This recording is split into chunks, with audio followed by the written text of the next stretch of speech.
I just had to let you know you're.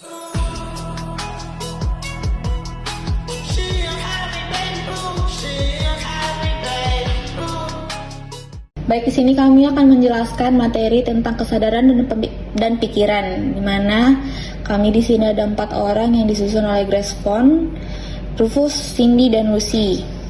Bab pertama kami akan menjelaskan tentang latar belakang.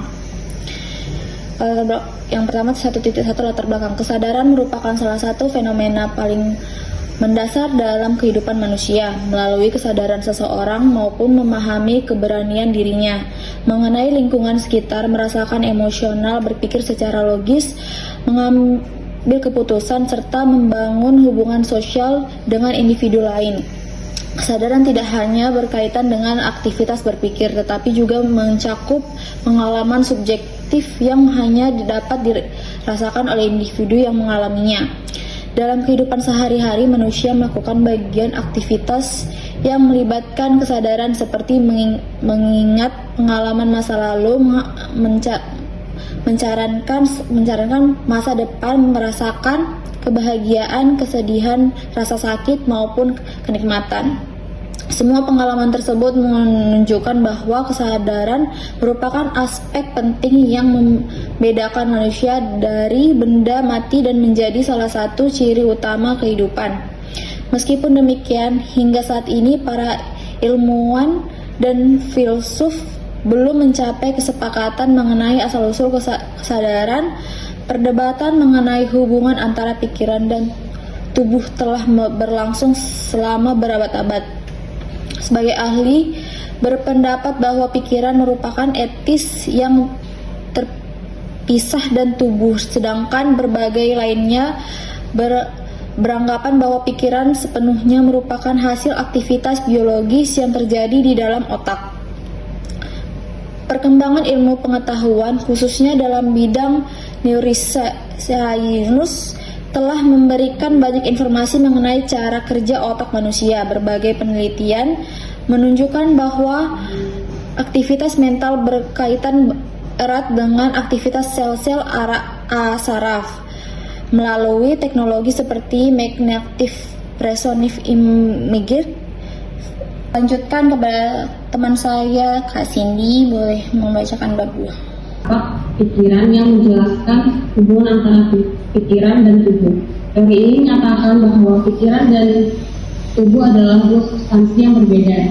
Tubuh merupakan entitas fisik yang dapat diamati, sedangkan pikiran merupakan entitas fisik yang menjadi sumber kesadaran, pemikiran, tindak dan pengalaman subjektif.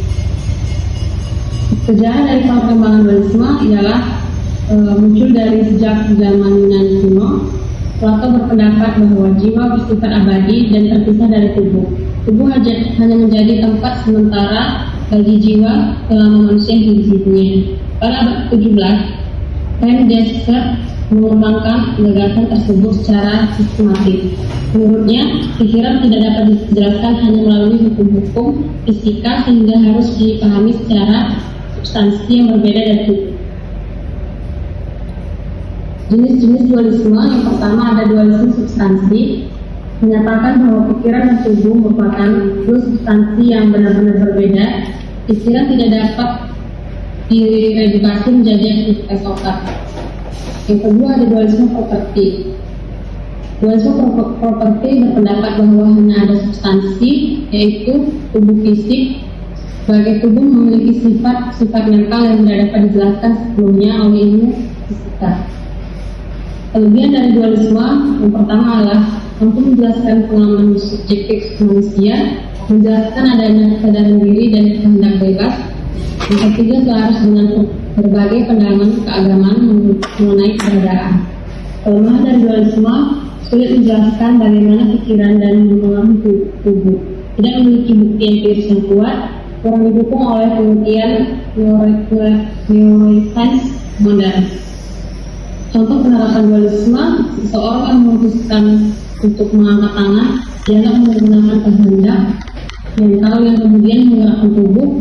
Menurut dualisme, keputusan tersebut berasal dari pikiran bukan semata-mata tes biologis otak.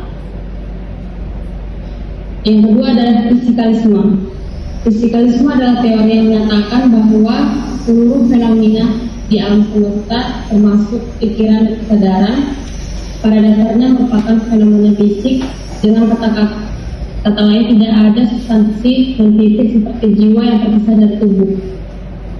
Menurut teori ini, pengalaman mental muncul dari sebagai hasil aktivitas biologis otak, khususnya interaksi miliaran neuron yang saling berkomunikasi melalui sinapsis.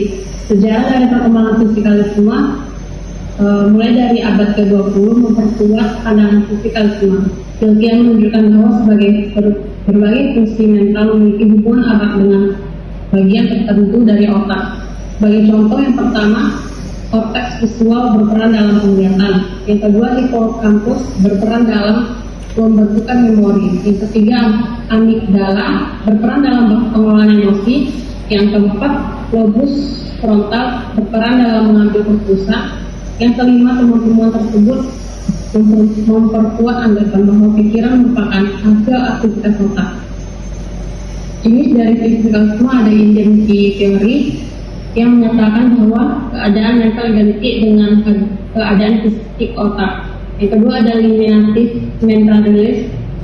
Teori ini menyatakan bahwa konsep-konsep seperti keyakinan, keinginan, atau niat pada akhirnya akan digantikan oleh penjelasan ilmiah mengenai aktivitas otak. Kelebihan dari fisikalisme yang pertama, didukung oleh penelitian ilmiah, dapat diuji melalui eksperimen, serta yang terakhir menjelaskan hubungan antara kerusakan otak dan gangguan mental. Fungsionalisme akan dilanjutkan oleh Kak Rufus. Selanjutnya 2.3 fungsionalisme. Di mana pengertian fungsionalisme adalah teori yang menyatakan bahwa keadaan mental ditentukan oleh fungsi yang dijalankan, bukan oleh bahan penyusunnya.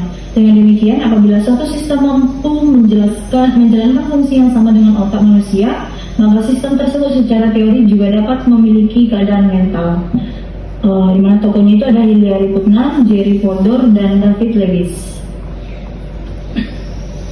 Konsep dasar fungsionalisme memandang pikiran seperti perangkat lunak atau software, sedangkan otak seperti perangkat keras. Yang menjadi perhatian bukan hanya bahan penyusunnya, melainkan bagaimana sistem menerima informasi, memproses informasi, dan menghasilkan respon. Contoh, ketika tangan terkena benda panas, itu seperti sensor menerima rangsangan, sistem memproses informasi, dan tangan segera ditarik. Proses tersebut dapat dilakukan baik oleh manusia maupun robot apabila memiliki mekanisme yang sama. Kelebihannya menjadi dasar perkembangan AI, lalu fleksibel terhadap berbagai jenis sistem. Sementara kelemahannya tidak menjelaskan pengalaman subjektif dan belum dapat menjelaskan emosi secara utuh. Lanjutnya kritik. John Searle mengemukakan eksperimen pemikiran Chinese Room yang menunjukkan bahwa suatu sistem dapat memproses simbol tanpa benar-benar memahami maknanya.